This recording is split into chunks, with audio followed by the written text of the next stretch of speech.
નવસારી વિજલપુર શહેરમાં મહાનગરપાલિકા દ્વારા ઓટો રિક્ષા માટે નવા સ્ટેન્ડ ફાળવવા માટેની માંગ નવસારી વિજલપુર રિક્ષા સ્ટેન્ડ એસોસિએશન દ્વારા મહાનગરપાલિકા કમિશનરને લેખિતમાં કરવામાં આવી છે।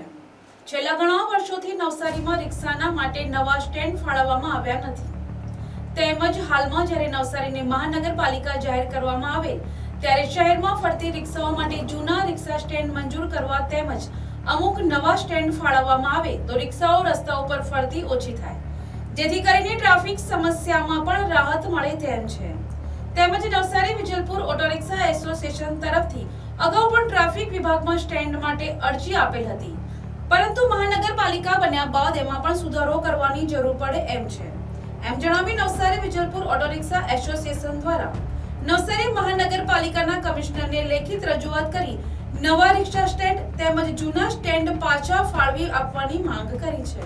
મારું નામ યોગેશભાઈ।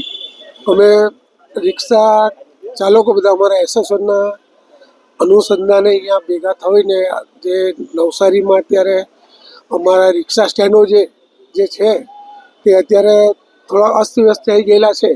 અમે કમિશનર સાહેબને એવી રજૂઆત કરી છે કે અમને પાછા અમારા સ્ટેન્ડો મળે ને અમારી રોજીરોટી ચાલે, એ બાબતે અમે ખાસ રિક્વેસ્ટ કરી છે।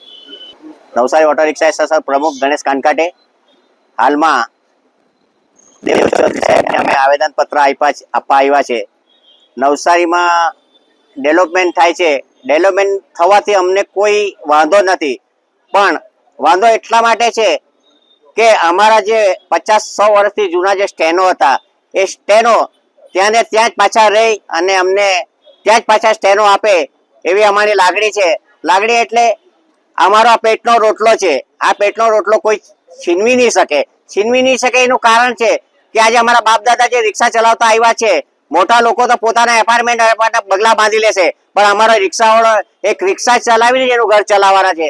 તો અમે આજે દેવ ચૌધરી સાહેબને રજૂઆત કરી છે કે અમને રસ્તામાં છોડી નહીં દેતા સાહેબ, કે અમારા સ્ટેન્ડો બધા જતા રહે। તો સાહેબે બાંહેધરી આપી છે કે તમને રસ્તામાં નહીં છોડશું, તમારા સાથે અમે છીએ ને સાથે રહીશું, તમારા બધાના કામ કરીને હું જઈશ એવું અમને બાંહેધરી આપી છે આજે।